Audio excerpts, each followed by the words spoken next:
warahmatullahi wabarakatuh.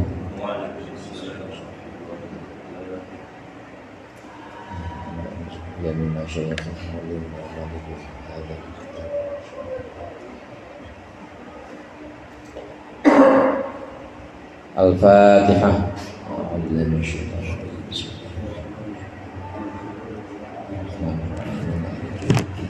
Iyyaka na'budu wa iyyaka nasta'in. Shiratal ladzina an'amta 'alaihim ghairil maghdubi 'alaihim waladdallin. Amin.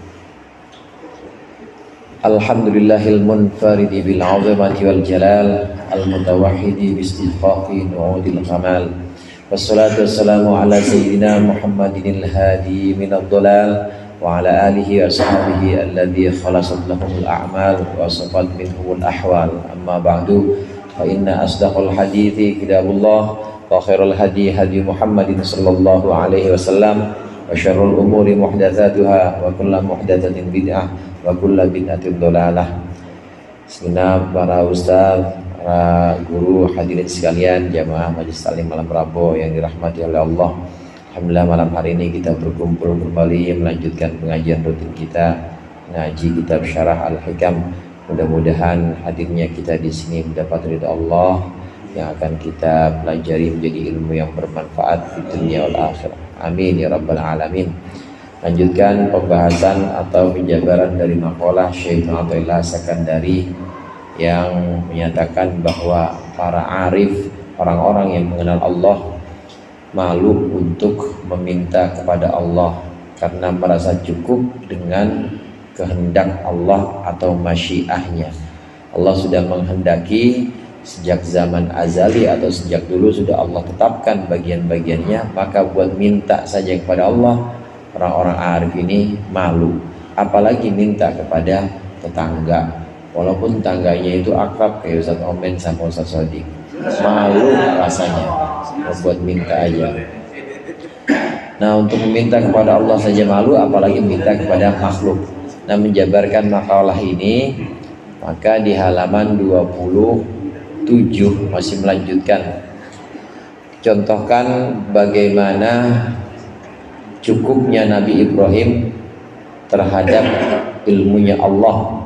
Nabi Ibrahim merasa cukup saja Allah tahu terhadap keadaan Nabi Ibrahim. Cukup Allah tahu saja bahwa Nabi Ibrahim sedang membutuhkan pertolongannya, cukup itu saja, maka tak perlu meminta. Ketika ditawarkan malaikat Jibril, maka Nabi Ibrahim tidak mau. Cukup Allah tahu aja udah cukup, tidak perlu meminta kepada Allah. Nah, termasuk dari millah atau agama Nabi Ibrahim yang perlu kita teladani, selain merasa cukup bahwa Allah mengawasi kita, dan kalau Allah mengawasi kita nggak mungkin membiarkan kita, maka termasuk dari millah Ibrahim yang akan kita baca di sini. Bismillahirrahmanirrahim. Qala al-mu'allif rahimahullah wa nafa'ana bihi wa bi'ulumihi fid dharain amin. Wa min millati Ibrahim mu'adatu kulli ma syaghala 'anillahi wa sarful himmati birraddi ila Allah liqaulihi ta'ala fa innahum aduwwun li illa rabbil alamin. Dan termasuk dari millah agama Nabi Ibrahim, mu'adatu kulli ma, memusuhi segala sesuatu, syaghala yang menyibukkan sesuatu itu, anillahi, jauh dari Allah. Wa sarful himmati, dan juga termasuk millah Ibrahim, sarful himmati, memalingkan cita-cita, birraddi, dengan kembali ilallahi ta'ala, kepada ilallahi, hanya kepada Allah saja, liqaulihi ta'ala, karena firman Allah ta'ala, fa innahum aduwwun li illa rabbil alamin, maka sesungguhnya mereka selain Allah, aduwwun li, adalah musuhku, illa rabbil alamin, kecuali Tuhan yang menguasai semesta sekalian. Wal ghina, dan juga termasuk dari millah Ibrahim, wal ghina, dan juga cukup, merasa cukup. In aradta ad-dalalata alaihi, apabila engkau menginginkan ad-dalalata alaihi, petunjuk kepadanya, kepada sikap cukup itu, fahuwa, maka al-ghina fil ya'si minan nas, al-ghina fil ya'si minan nas, itu adalah putus harapan minan nasi, dari manusia.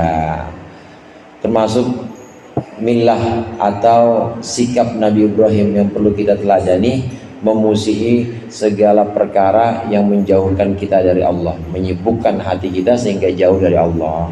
Segala sesuatu yang menyibukkan kita, entah itu bentuknya harta, bentuknya itu jabatan, bentuknya perempuan, apapun itu, kalau tidak mengajak kita untuk mengingat pada Allah, maka itu musuh, aduwwun li illa rabbil alamin. Semuanya begitu juga yang secara garis besar semuanya itu selain Allah, dunia itu juga semuanya ini punya potensi untuk menjauhkan kita dari Allah. Dunia itu mal'unatun wa mal'unun ma fiha. Dunia itu dijauhkan dari rahmat Allah, kecuali dunia yang bisa mengajak kita ingat kepada Allah. Apa itu? Ilmu orang alim. Begitu juga zikir, mengingat Allah, itu memang bagian dunia. Karena kita zikir di dunia, ngaji juga di dunia, bagian dunia semuanya itu. Nggak mungkin lepas dari dunia, tapi itu adalah dunia yang bisa mengantarkan kita mengingat kepada Allah. Nah, dunia yang seperti itu bukan musuh. Itu bisa menjadi partner, bisa menjadi sarana kita untuk mengingat Allah. Selama bisa mengingat Allah, maka itu diperbolehkan. Tapi kalau tidak, maka harus jadi musuh. Harus jadi musuh dan harus dijauhkan, karena itu perkara-perkara yang menjauhkan kita dari Allah. Begitu juga termasuk milah Nabi Ibrahim, sikap Nabi Ibrahim adalah memalingkan seluruh tujuan dan cita-citanya hanya kepada Allah saja, cukup cuma kepada Allah saja, tidak merasa cukup kepada manusia. Jadi putus harapan, memutuskan harapan dari manusia. Gak ada yang bisa diharapkan atau gak ada yang bisa dijadikan sebagai tempat untuk mewujudkan harapan kita kecuali Allah. Jangan ngarep-ngarep sama manusia, jangan bersandar atau ngandelin seseorang, jangan, tapi cukuplah Allah. Nah, hadirin sekalian, kaitannya dengan ini tetap kita perlu kenal juga atau kita perlu ingat juga bahwa ada juga sebagian orang yang bisa mengantarkan kita kepada Allah. Di antaranya orang tua kita, karena adanya kita kan karena orang tua. Guru-guru kita ini juga bisa mengantarkan kita kepada Allah. Kalau orang tua itu mengantarkan kita ke dunia, artinya mewujudkan kita, jasad kita, jasmani kita ya dari orang tua. Nah, rohani kita untuk bisa kembali kepada Allah ini dengan ngaji, ini dengan guru-guru. Dua-duanya berperan. Nah, orang-orang yang punya peranan terhadap kita, punya peran besar untuk kita, ini juga layak kita jadikan sebagai tempat untuk kita berterima kasih. Tetap harus ada terima kasihnya. Bukan berarti musuh semuanya dianggap musuh. Nanti jadi kayak Islam ini, Islam radikal jadinya. Pokoknya bukan ikut musuh, diambilin harta emasnya emaknya, emas bilang dijual-jualin sama dia. Orang musuh belum hijrah katanya, bapaknya juga semuanya diambil-ambilin. Bukan begitu. Orang-orang yang punya peran pada kita, punya peran untuk kita, banyak lagi perannya. Orang tua, guru-guru ini tetap kita perlu berterima kasih.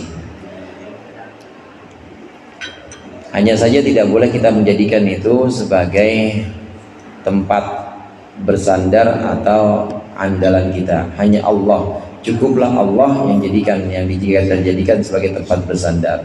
Walaqad qala Syekh Abdul Hasan radhiyallahu anhu, "Ayistu min naf'i nafsi li nafsi, fa kaifa la ayasu min naf'i ghairi li nafsi." Ayistu, aku putus asa, min naf'i nafsi, dari manfaatnya, dari memberikan manfaatnya diriku li nafsi, untuk diriku sendiri. Fa kaifa la ayasu, bagaimana aku tidak putus asa, min naf'i ghairi, dari memanfaatkan, dari memberikan manfaatnya orang lain, li nafsi, untuk diriku. Wa rajautullaha, dan aku mengharapkan Allah, li ghairi, untuk orang lain. Fa kaifa la arjuhu, bagaimana aku tidak mengharapkan Allah, li nafsi, untuk diriku, kata Syekh Abdul Hasan Asy-Syadzili. Saya nggak pernah, kata Syekh Abdul Hasan Asy-Syadzili, saya tidak pernah menganggap bahwa diri saya ini bisa menyelamatkan saya. Saya tidak pernah percaya bahwa diri saya ini bisa menyelamatkan saya. Bagaimana mungkin saya percaya sama orang lain? Orang diri saya aja saya nggak percaya bisa menyelamatkan saya. Nah, saya cuma percaya bahwa Allah yang bisa menyelamatkan orang lain. Kalau Allah saja bisa menyelamatkan orang lain untuk orang lain, maka apalagi untuk saya. Pasti Allah juga yang saya jadikan sebagai tempat untuk mengadu, tempat untuk meminta keselamatan.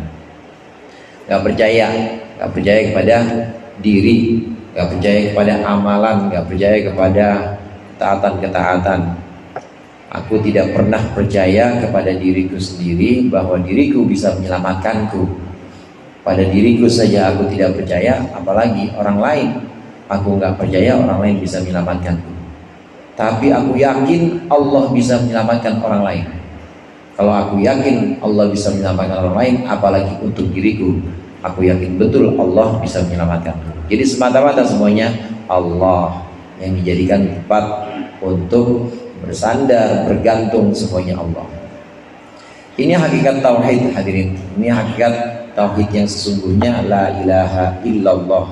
Tidak ada Tuhan selain Allah, tidak ada yang disembah, tidak ada yang dimintai pertolongan, tidak ada yang dijadikan tempat bergantung, tidak ada yang dijadikan sebagai sandaran, tidak ada yang melakukan dan menetapkan segala peristiwa-peristiwa illallah, kecuali Allah.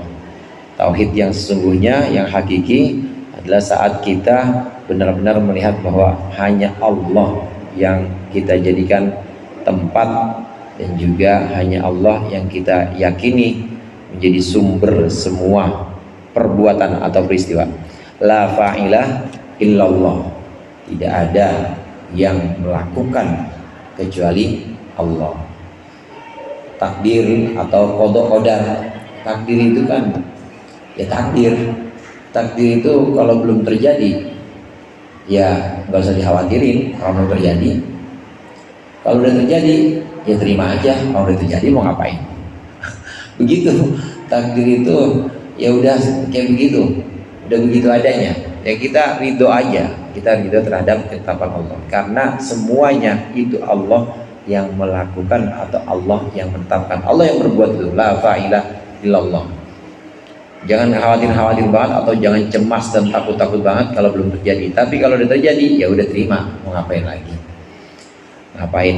Cara kita berdamai ya. Cara kita menenangkan diri kita sendiri supaya kita ridho, cara kita berdamai dengan keadaan itu dengan meyakini la fa'ilah illallah, bahwa semuanya itu Allah yang menetapkan dan Allah yang melakukan. Jadi yang berbuat itu Allah semua, termasuk keburukan itu termasuk masyiah atau termasuk kehendak Allah. Cuma bukan berarti Allah menghendaki keburukan, bukan. Tapi semua sudah sesuai dengan ilmu Allah. Allah sudah tahu. Allah sudah tahu bahwa akan terjadi keburukan itu, dan Allah sudah menetapkan itu sejak alam azali, sejak zaman azali. Wa hadhihi hadha huwal kimia wal iksiru. Ini adalah sebuah kimia, wal iksiru, dan juga sebuah keajaiban. Alladzi man hasala lahu yahsulu lahu ginan la faqata ba'dahu. Barang siapa yang hasil untuknya, barang siapa yang hasil alladzi terjadi atau wujud lahu untuknya, yahsulu lahu maka akan terwujud untuknya apa? Ginan la faqata lahu, ginan kekayaan cukup, la faqata ba'dahu yang tidak ada kefakiran ba'dahu setelahnya. Wa izzun la dhulla ma'hu, dan kejayaan la dhulla ma'hu yang tidak ada lemah atau tidak ada hina ma'hu besertanya. Wa infaqun la nafadalahu, dan pemberian atau infak la nafadalahu yang tidak ada habisnya lahu untuknya. Wa huwa kimiya'u ahlil fahmi, dan itu adalah kimianya orang-orang ahli pemahaman atau orang-orang yang memahami Allah, anillahi, dari Allah Ta'ala. Ini adalah kimia dan iksir. Iksir itu semacam keajaiban. Jadi iksir itu satu trik atau satu cara yang menakjubkan. Termasuk iksir atau keajaiban itu dulu ada ilmuwan muslim juga yang bisa mengubah dengan zat tertentu, mengubah logam itu jadi emas. Itu namanya iksir. Jadi kayak sulap. Iksir. Nah, sulap atau kimia yang dimaksud di sini, bagaimana caranya kita ini untuk jadi wali. Jadi wali. Jadi jalannya ini pakai jalan pintas, diajarin di sini di syarah tapi kami ini jalan pintas. Nggak usah banyak-banyak wirid, nggak usah banyak-banyak ibadah, tapi cukup ngikuti milah Nabi Ibrahim ini aja. Cukup, udah merasa cukup, nggak pernah minta, tapi nggak pernah minta sama Allah, nggak pernah mohon apapun pada Allah, malu rasanya minta kepada Allah, jadi merasa cukup saja kepada Allah saja, merasa putus asa atau putus harapan kepada makhluk. Makhluk nggak ada yang bisa diandalkan, tidak ada yang bisa dijadikan untuk tempat meminta, untuk tempat bersandar, nggak bisa. Hanya Allah saja. Yakin bahwa Allah itu yang mencukupi semuanya. Nah, kalau sudah bisa seperti ini, maka akan jadi orang kaya atau cukup dan nggak pernah ada melarat lagi, nggak pernah ada fakir lagi, akan jaya dan juga tidak akan hina. Itu juga akan jadi orang yang terus memberi tapi nggak habis-habis. Orang Jawa bilang itu sugih tanpa bondo, digdoyo tanpa aji. Terus apa Ustaz Sodik? Sugih tanpa doyo, digdoyo tanpa aji. Jadi kaya, ya kaya tapi nggak punya harta. Kenapa? Cukup, udah cukup. Kan ada orang kaya tapi nggak kaya, hartanya banyak. Kenapa ya? Orang serakah nggak pernah cukup, kurang aja bawahnya kurang. Udah kaya masih bansos, ngantri aja masih. Ini masih miskin kalau begitu. Ini nggak punya harta, sugih tanpa bodoh, digdoyo tanpa haji. Terus apa? Lupa. Nerimo mawi pasrah. Nerimo mawi pasrah. Jadi bisa digdoyo atau bisa jaya, bisa mulia, ya tanpa ilmu apa-apa. Tanpa ilmu apa-apa, tanpa punya ajian apa-apa, tapi dia bisa mulia terus, nggak pernah hina. Ya ini kimia wal iksir. Ini kimia atau keajaiban yang diajarkan di sini. Bersandar hanya kepada Allah saja, nggak punya ajian apa-apa, ya ajian ajian walang sungsang, apa ajian apa, nggak punya gitu-gituan, apa haji semar mesem, semuanya nggak punya. Tapi mulia terus, nggak pernah kalah. Begitu juga harta nggak punya, tapi cukup terus. Kenapa? Yang dijadikan sebagai tempat bersandar hanya Allah. Nerimo mawi pasrah.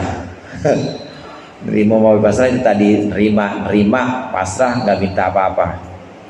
Qala Syekh Abdul Hasan radhiyallahu anhu, berkata Syekh Abdul Hasan radhiyallahu anhu, sahibani insanun, menyertaiku insanun seseorang, menjadi murid, maksudnya sahabat itu menjadi murid, menyertaiku insanun seorang. Wa kana thaqilan alayya, wa kana, dan ada orang itu thaqilan alayya, berat untukku, berat-beratin. Abasatuhu yauman, maka aku membahagiakannya, yauman, pada satu hari. Aku melapangkan, maksudnya membuat dia senang. Fan basato, maka senanglah si insan. Fakultu lahu, maka aku berkata lahu kepada insan, ya waladi, wahai anakku, ma hajatuka, apakah kebutuhanmu? Walima sahibtani, dan karena apa sahibtani, engkau menyertaiku? Faqala, maka berkata walad atau berkata insan, ya sayyidi, wahai guruku, tuanku, qilali, dikatakan kepadaku, ada yang bilang, innaka tuhsinul kimiaa, sesungguhnya engkau ini benar-benar memperbagus atau benar-benar mahir al-kimia, akan kimia akhirat atau kimia kejayaan. Fasahibtuka, maka aku menyertaimu, liata'allama minka, supaya belajar aku minka darimu, dalika akan kimia. Fakultu lahu, maka aku berkata lahu kepada insan, sadaqta, benar engkau. Wa sadaqa man haddatsaka, dan juga benar orang yang menceritakan kepadamu. Walakinni akhaluka, tetapi aku akhaluka, menduga aku akan engkau, la takbalu, kau tidak akan bisa menerima. Faqala, maka berkata insan, si walad murid ini berkata, bal akbalu, tapi aku bisa menerima. Fakultu, maka aku berkata lahu kepada insan, nazartu ilal nazarta, nazartu boleh, nazartu ilal khalqi, aku memandang kepada manusia, fawajadtuhum ala qismain, maka aku mendapati manusia itu terbagi dua macam. A'daun yang pertama, musuh, wa hibbaun yang kedua kekasih. Wa nazartu ilal a'dai, dan aku melihat kepada golongan musuh. Fa'alimtu annahum la yastati'una, dan aku meyakini bahwa musuh la yastati'una ayyashukuni, mereka tidak akan mampu untuk memberatkanku atau melukaiku, bisyaukatin dengan duri. Lam yurid niyallahu, yang tidak menghendaki akanku siapa Allah Ta'ala biha dengan syaukah. Faqadatu nadhuri anhum, maka aku putuskan pandanganku dari mereka, dari musuh. Thumma ta'allaqtu bil ahibbai, kemudian aku bergantung kepada para kekasih. Fawajadtuhum, maka aku mendapati ahibba la yastati'una ayanfa'uni, mereka tidak bisa memberikan manfaat kepadaku, bisyai'in, dengan sesuatu, lam yuridni Allahu bihi, yang tidak menghendaki untukku siapa Allah Ta'ala bihi dengan syai'. Faqata'tu nadhari anhum, maka aku putuskan pandanganku anhum, dari ahibba, dari para kekasih. Wa ta'allaqtu billah, dan aku bergantung billahi kepada Allah Ta'ala. Faqila li, maka dikatakan kepadaku, ada suara hatif bilang kepadaku, innaka la tasilu ila haqiqati hadzal amri, sesungguhnya engkau wahai Abul Hasan tidak akan sampai ila haqiqati hadzal amri, kepada hakikat dari urusan ini, hatta taqta'a ya'saka minna, sehingga engkau memutus ya'saka, akan harapanmu, memutus harapanmu, minna, dari kami, kama qata'tahu min ghairina, sebagaimana engkau memutuskan ya'as min ghairina, dari selainku, an nu'tiyaka, bahwasannya aku akan memberikan kepadamu, ghairama qasamnahu, selain sesuatu, qasamnahu, yang sudah aku bagikan, yang sudah kami bagikan akannya, laka, untukmu, fil azali, di alam azali, di zaman azali. Faqala marratan ukhra, Syekh Abdul Hasan Asy-Syadzili, muridnya ada, dia pengen tahu, dia dengar kabar murid ini bahwa Syekh Abdul Hasan Asy-Syadzili, beliau ini orang yang punya kimia atau punya rahasia kebahagiaan dan rahasia kejayaan yang tidak akan pernah terkalahkan. Maka berguru kepada Syekh Abdul Hasan Asy-Syadzili, murid ini. Kemudian ditanya, ya betul, kalau engkau menduga seperti itu, kalau engkau dapat cerita begitu, betul, tapi kayaknya engkau nggak bisa, kau nggak akan bisa mengikuti. Bisa, insya Allah guru, saya bisa. Jadi begini, kata Syekh Abdul Hasan, manusia itu ada dua macam. Yang pertama para musuh, yang kedua para kasih. Musuh-musuh ini, aku yakin setelah aku amati mereka, musuh-musuh ini tidak bisa memberikan celaka kepadaku, tidak bisa mencelakaiku selagi Allah tidak menghendaki aku celaka. Gak bisa musuh, mau dia pakai santet kelas apa kek, mau dia kirim-kiriman teluh, kalau Allah tidak punya maksud atau tidak punya iradah untuk mencelakai aku, tidak punya iradah untuk memberikan aku kesengsaraan, gak bakal kena, gak bisa. Jadi musuh gak bisa apa-apa. Yang kedua, ada kekasih. Para kekasih yang bukan musuh-musuh, ini golongan lain, para kekasih. Ini aku pandang mereka, ternyata para kekasih itu, kekasih-kekasih Allah itu juga tidak bisa memberikan manfaat kepadaku selagi Allah tidak menghendaki manfaat untuk. Akhirnya aku putuskan harapanku dari musuh, ya aku tidak perhatikan, dan juga dari para kasih aku abaikan, dan aku hanya bergantung kepada Allah saja. Aku bergantung kepada Allah, muridku. Dengarkan, aku bergantung hanya kepada Allah saja. Namun tiba-tiba ada suara, ada satu hatif mengatakan kepadaku, wahai Abul Hasan, engkau tidak akan sampai kepada hakikat urusan ini, urusan kejayaan yang tidak akan sirna, kekayaan yang tidak akan punah, tidak akan sampai kepada hakikat dari perkara ini, sehingga engkau memutuskan harapanku dariku.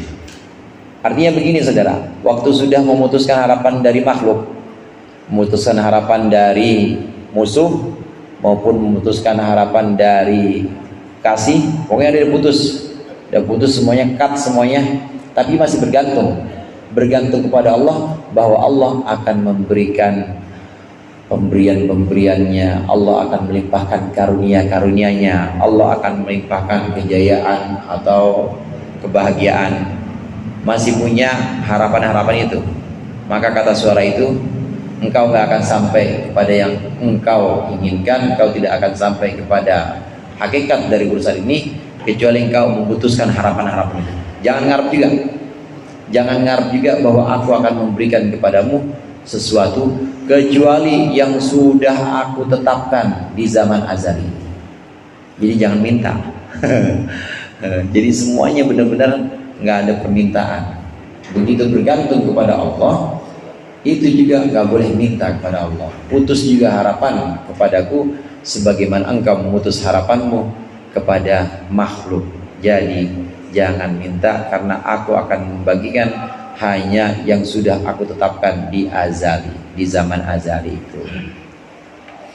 Ini pada makom tertentu, pada makom ini, makom yang disebut dengan arif billah, orang-orang yang mengenal Allah. Ini memang minta atau doa itu semata-mata ibadah. Dia berdoa semata-mata menuruti perintah Allah, ud'uni, gitu aja, suruh doa, ud'uni. Perintahnya kan dari Allah, ud'uni. Yang diperintah, yang diwajibkan kita cuma diwajibkan minta. Apakah kita diwajibkan menerima ijabah? Enggak. Yang astajib ya Allah, yang menjawab Allah. Kita cuma diperintahkan atau diwajibkan minta. Nah, para wali ini meminta semata-mata menjalankan ibadah, perintah doa.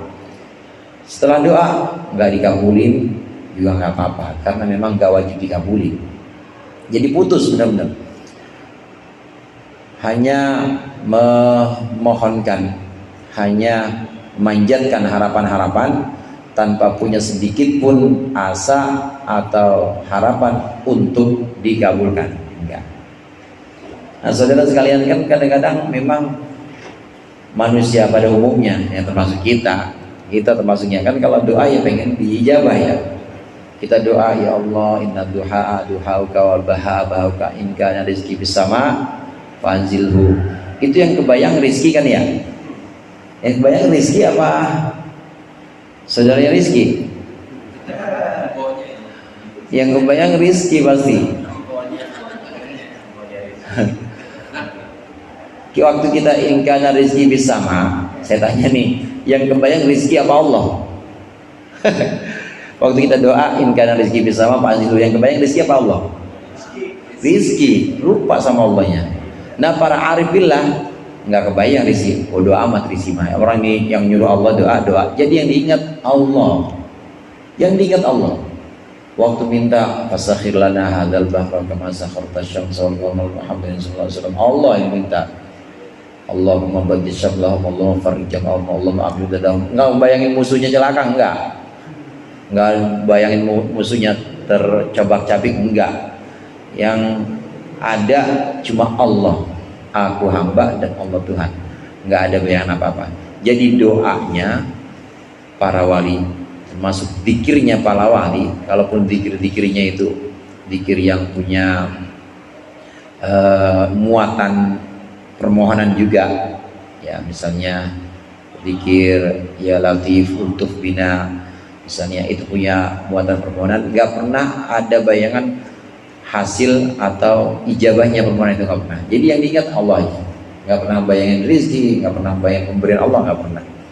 Waktu mendoakan seolah-olah dalam doa itu mampu menundukkan segala sesuatu, termasuk juga mampu menundukkan musuh dan musuhnya jadi kocar kacir. Allahumma auzil adzaba ilaihim, Allahumma akhrijhum dari hismi. Itu semuanya dibaca, nggak pernah punya bayangan kalau musuhnya itu celakanya. Nah kalau kita gimana? Mampus dah. Kan pengennya begitu kalau kita. Pengennya begitu. Kalau orang umum itu doa pengen ijabah. Ya kalau udah badil syamlahum farijamahum, hancur sehancur-hancurnya. Itu doa-doa para wali. Ada juga selawat yang ini. Selawat ini selawat Syekh Imam Ja'far As-Shadiq.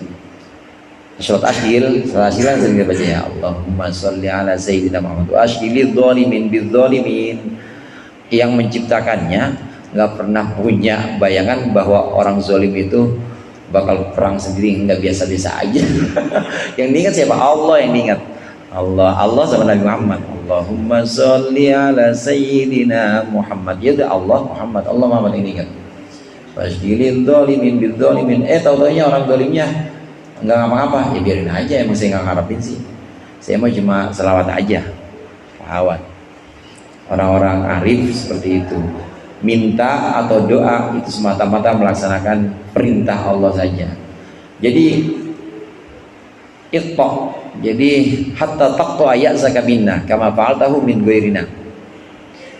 Engkau akan sampai kepada hakikat urusan ini, hakikat urusan tauhid, dan bergantung hanya kepadaku saja.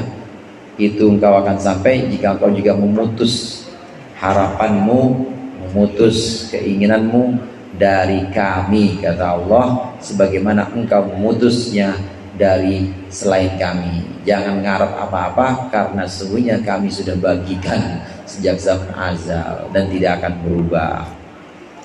Wa qala marratan ukhra lima su'ilanil kimia, dan dikatakan marratan ukhra pada kali yang lain, lamma su'ila anil kimia, ketika ditanyakan Syekh Hasan anil kimia, dari kimia atau ramuan kebahagiaan ini. Akhrij al khalqa, ini pesan beliau, akhrijil khalqa min qalbik, keluarkanlah makhluk min qalbika dari hatimu, waqta ya'saka min rabbik, dan putuskanlah ya'saka asa, putuskanlah harapanmu min rabbika dari Tuhanmu, ayyutiyaka, putuskanlah ayyutiyaka bahwasannya Tuhanmu akan memberikan kepadamu ghairama qasamalaka, selain sesuatu yang sudah dibagikan Tuhanmu laka untukmu. Tuh. Putus dari makhluk, jangan ada di hati. Begitu juga dari hati itu jangan ada pemberian-pemberian Allah bahwa akan Allah berikan pemberian-pemberian kepada kita, enggak. Kecuali Allah akan memberikan sesuai yang sudah Allah bagikan. Nahnu qasamna bainahum ma'isyatahum fil hayatid dunya. Udah Allah tentukan ma'isyah atau penghidupan. Segitu-gitunya udah Allah sejak zaman azali sudah Allah tetapkan. Qala, berkata Syekh Hasan, walaysa yadullu ala fahmil abdi kathratu amalihi, dan tidaklah maksud dari ini yadullu menunjukkan ala fahmil abdi, atas pemahaman seorang hamba, menunjukkan apa kathratu amalihi, banyaknya amal perbuatannya si hamba, wala mudawamatuhu ala wirdihi, dan juga tidak juga mudawamah atau istiqomahnya si hamba ala wirdihi, atas wiridnya. Wa innama yadullu ala nurihi, wa innama yadullu, dan hanyalah menunjukkan siapa nih yang menunjukkan nurihi wa fahmi. Oh, ini dia. Wa yadullu, menunjukkan ala nurihi, atas cahayanya si hamba, wa fahmihi, dan pemahaman si hamba, menunjukkan apa ginahu, cukupnya si hamba bi rabbihi, dengan Tuhannya, wa nahyashuhu ilaihi, dan juga kembalinya si hamba ilaihi, kepada Tuhannya Rabb, biqalbihi, dengan hatinya, wa taharrurihi min riqqit tam'i, dan juga terbebasnya si hamba min riqqit tam'i, dari perbudakan tamak atau kerakusan, wa tahliyati patahallihi, dan menghiasinya si hamba bihilyatil wara'i, dengan perhiasan wirai. Wa bidzalika tahsunul a'malu, dan sebab itu maka jadi bagus al-a'malu, segala amal, wa tazku al-ahwalu, dan juga menjadi bersih al-ahwalu, semua ahwal atau semua keadaan hati, akhlak hati. Ini pesan beliau juga, pesan Syekh Abdul Hasan Asy-Syadzili.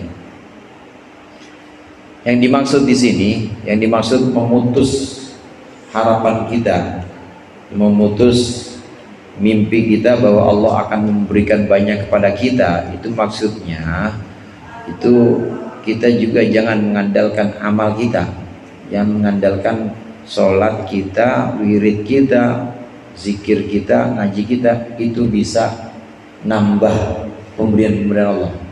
Jangan mengandalkan itu semuanya. Semua yang dilakukan amalan-amalan itu jangan dijadikan sebagai andalan kita, jangan. Nah, patokannya bukan banyaknya zikir, bukan banyaknya amal perbuatan baik, bukan. Patokannya adalah pemahaman. Pemahaman. Semakin kita paham bahwa cukuplah Allah, ya waktu sekarang ini lagi ditetapkan oleh Allah, lagi rada malas, maksudnya ya sunnah-sunnah juga enggak, ya udah cukup, Allah emang lagi menetapkan saya seperti itu, cukup aja udah. Yang penting bahagia, saudara. Semuanya kuncinya bahagia. Qul bi fadlillahi wa bi rahmatihi falyafrahu huwa khairum mimma yajma'un. Itu karena fadl atau karunia Allah dan juga karena rahmatnya Allah. Semua yang wajib-wajib doang, sholat yang wajib doang, Ramadan yang wajib doang. Padahal tahun yang lalu itu rajin banget. Tahun yang lalu semuanya qobliyah, ba'diyah, tahajud, duha, puasanya juga Senin Kamis, ya puasa-puasa yang lain, ya Asyura pada puasa. Tapi tahun ini ngapa mundur banget? Tahun ini kenapa merosot banget amalan-amalan? Nah, waktu terjadi seperti itu, paham. Nah, sikap paham ini merasa bahwa iya, ternyata amal atau perbuatan saya juga gak bisa diandalkan.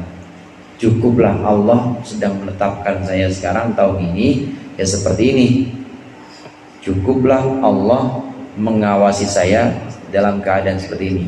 Jadi merasa bahagia dengan apapun yang Allah kehendaki buat kita. Sebab kalau kita nggak bahagia, nanti yang naik ke atas hawa nafsu. Pengen kayak tahun kemarin, tahun kemarin bisa pokoknya tahun ini harus bisa. Nanti yang muncul hawa nafsu.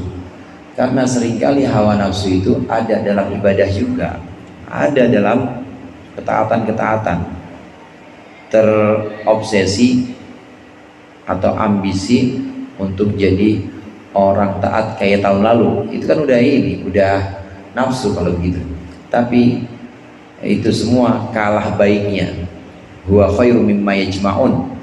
Kalau kita bahagia dengan ketetapan Allah sekarang dibanding kita ngungkit-ngungkit sekarang gini amat ya. Nah, tapi kita lebih bahagia. Kita bahagia bahwa Allah menetapkan kita tahun ini seperti ini.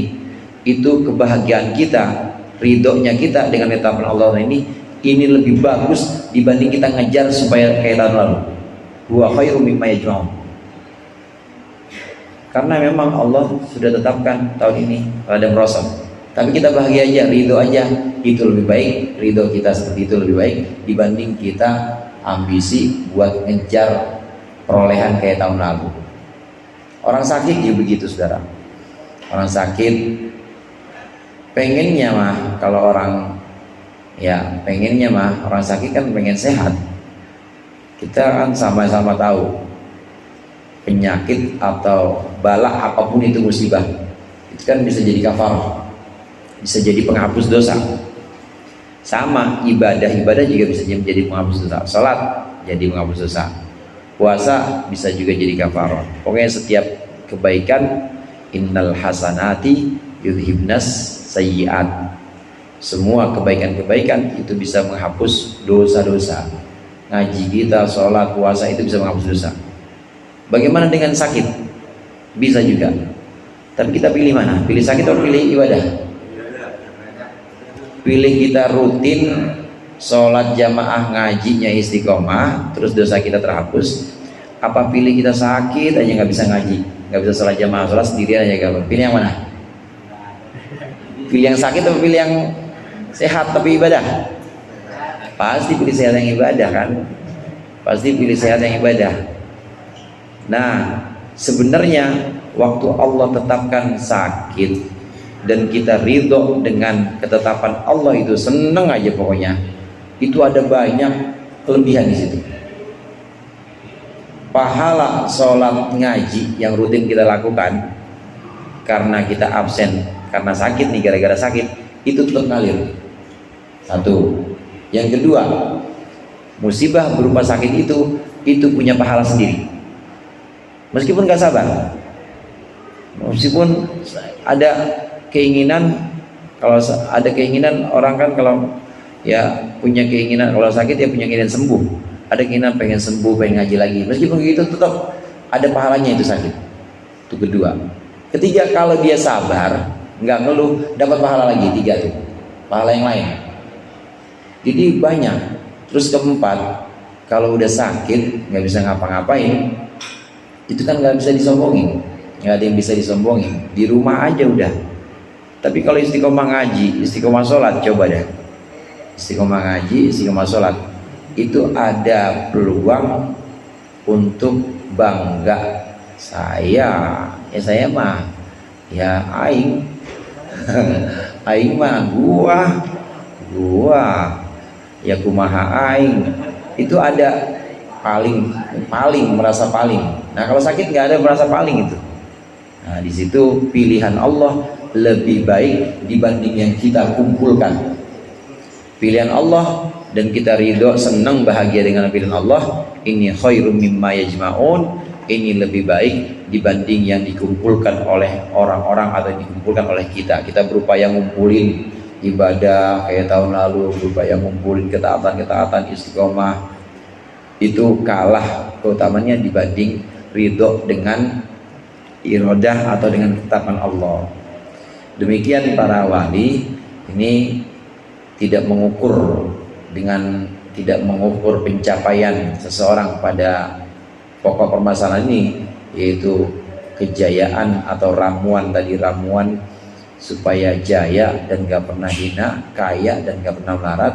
Ini ramuannya tidak akan bisa kita dapatkan kecuali dengan merasa cukup pada Allah.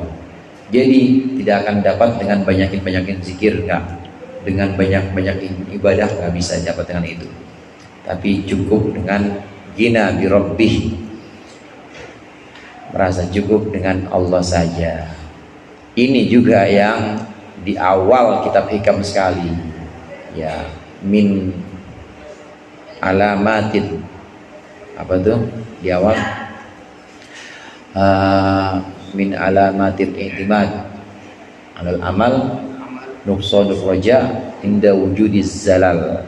Dari awal Imam Ibnu Athaillah udah wanti-wanti jangan ngandelin amal. Kalau orang ngambil amal begitu dikasih sakit pasti udah putus asa dia. Ya Allah nggak sayang lagi sama saya. Masa saya udah cakep-cakep kemarin ngaji terus dikasih sakit, putus asa jadinya. Nggak boleh ngandelin amal. Dan demikian juga di sini di pokok permasalahan ini, kalau kita mau jaya yang tidak akan pernah hina, kaya yang tidak akan pernah melarat, terus abadi seperti itu, maka ukurannya adalah ridho dan cukup kepada Allah saja. Bahkan kepada amal ini kita tidak pernah membangga-banggakannya. Qala Allah Ta'ala inna ja'alna ma'alal ardi zinatan laha linabluwahum ayyuhum ahsanu amala. Qala Ta'ala wallahu a'lam bissawab. Kurang yang mohon maaf, wallahul muwaffiq ila aqwamit thoriq. Assalamualaikum warahmatullahi wabarakatuh.